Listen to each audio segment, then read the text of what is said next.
संकल्प लेते हैं कि शपथ लेते हैं कि आज से हम हिंदू किसी भी मुसलमान दुकानदार से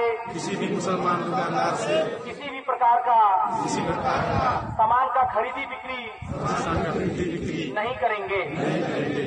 आज से हम हिंदू किसी मुसलमान व्यक्ति को अपनी जमीन लीज में या बिक्री नहीं करेंगे।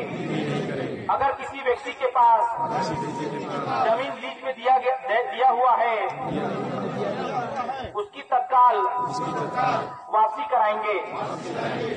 आज से हम हिंदू मुसलमानों के यहाँ मजदूरी एवं अन्य कार्य के लिए नहीं जाएंगे।